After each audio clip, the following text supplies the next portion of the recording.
స్థానిక సంస్థల ఎన్నికల వేళ అధికార కూటమిలో సీట్ల పంపకంపై ఉత్కంఠ కొనసాగుతోంది.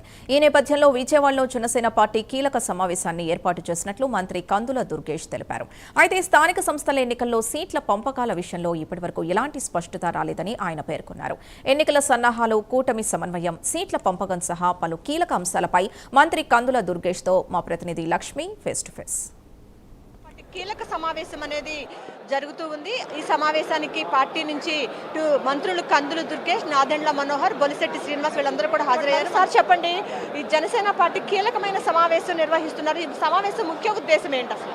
ప్రధానంగా విజయవాడ లాంటి చరిత్రాత్మకమైనటువంటి రాజకీయ చైతన్యం ఉన్నటువంటి నగరంలో జనసేన పార్టీని బలోపేతం చేసుకుంటూ వెళ్ళడం అనేటువంటిది ఒక కార్యక్రమం.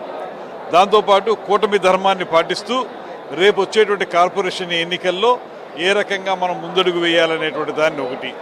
ముఖ్యంగా ఇవాళ ఒక అద్భుతమైనటువంటి పరిపాలన అందిస్తున్నటువంటి కూటమి ప్రభుత్వం ఈ రాష్ట్రంలో 2 సంవత్సరాలుగా అనేక కార్యక్రమాలు నిర్వహిస్తూ ఉన్నాం. ఒక పక్కన ముఖ్యమంత్రి చంద్రబాబు నాయుడు గారు, మరో పక్కన ఉప ముఖ్యమంత్రి పవన్ కళ్యాణ్ గారు కూడా అనేక ప్రజారంజకమైనటువంటి కార్యక్రమాలను చేపడుతున్న నేపథ్యంలో ఆ బలంతో మనం ముందుకు ఎలా వెళ్ళాలి, క్షేత్రస్థాయిలో ప్రజానీకంతో చేరువ ఎలా కావాలి, చేరువ అవడం ద్వారా మన పార్టీని ఎలా బలోపేతం చేసుకోవాలి, దాంతోపాటు రేపు వచ్చే ఎన్నికల్లో కూటమి ధర్మాన్ని పాటిస్తూ ఏ రకంగా పోటీలోకి వెళ్ళాలి, ఆ పోటీలో ఎలా విజయం సాధించాలి, ఇలాంటి అంశాల మీద మాట్లాడుకోవడానికి, ఒక దిశ ఏర్పరచుకోవడానికి పవన్ కళ్యాణ్ గారు ఉద్దేశించినటువంటి కార్యక్రమం ఇది. వారు చెప్పిన విధంగా ఈ కార్యక్రమాన్ని నిర్వహించాం.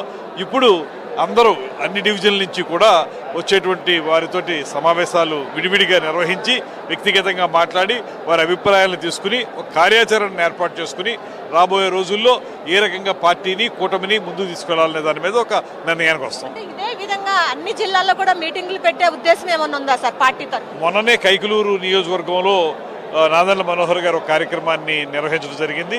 అదేవిధంగా ఇప్పుడు విజయవాడలో, తర్వాత మొత్తం రాష్ట్రం అంతా కూడా ఈ రకమైనటువంటి కార్యక్రమాలు నిర్వహించడం ద్వారా మా జన సైనికుల్లో కానీ, వీర మహిళల్లో కానీ ఒక నూతన శక్తిని తీసుకురావడం, చైతన్యం తీసుకురావడం, దాని ద్వారా రేపు వచ్చే ఎన్నికల్లో విజయం సాధించడమే అంతిమ లక్ష్యంగా ముందుకెళ్తాం. పార్టీ అధికారంలోకి వచ్చినప్పటికీ కొంత కార్యకర్తల్లో అసంతృప్తి అనేది ఇంకా కొనసాగుతూనే ఉంది. చిన్న చిన్న పనులు కూడా కావటం లేదనని, ఇది మీ దృష్టికి వచ్చిందా? మీరు పవన్ కళ్యాణ్ గారి దృష్టికి తీసుకుని వెళ్ళారా?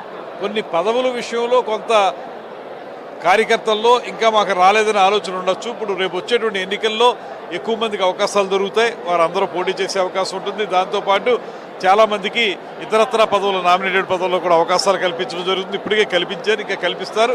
పార్టీ అన్న తర్వాత అన్ని రకాలు ఉంటాయి కాబట్టి అన్నింటినీ మనం సర్దుకుని కొంచెం ఓపికతో ముందుకెళ్లాల్సిన అవసరం ఉంది. వెళ్ళిన వెంటనే ఖచ్చితంగా మనకి సరైనటువంటి అవకాశం దొరుకుతుంది. స్థానిక సంస్థల ఎన్నికల్లో 15% మాత్రమే సీట్లు ఇస్తాము అని చెప్పి కూడా వార్తలు అనిపిస్తుంది. ఇది ఇప్పుడు ఏమి అంతిమ నిర్ణయం కాదు. పూర్తిగా పైన శ్రీ చంద్రబాబు నాయుడు గారు, శ్రీ పవన్ కళ్యాణ్ గారు కూర్చుని ఒక అంతిమ నిర్ణయం చేస్తారు. దానికి చాలా సమయం ఉంది. ఆ సమయం వచ్చినప్పుడు వారు నిర్ణయిస్తారు. ఆ నిర్ణయాన్ని మేము శిరోధార్యంగా భావిస్తాం. అయితే పార్టీని అయితే బలోపేతం చేసే దిశగా అయితే అడుగులు వేస్తున్నామని చెప్పి అయితే మంత్రి కందులు దుర్గేష్ అయితే చెప్తున్న పరిస్థితి ఇక్కడ కనిపిస్తుంది. ఇక్కడ పరిస్థితి కెమెరా పర్సన్ కిషోర్తో లక్ష్మి.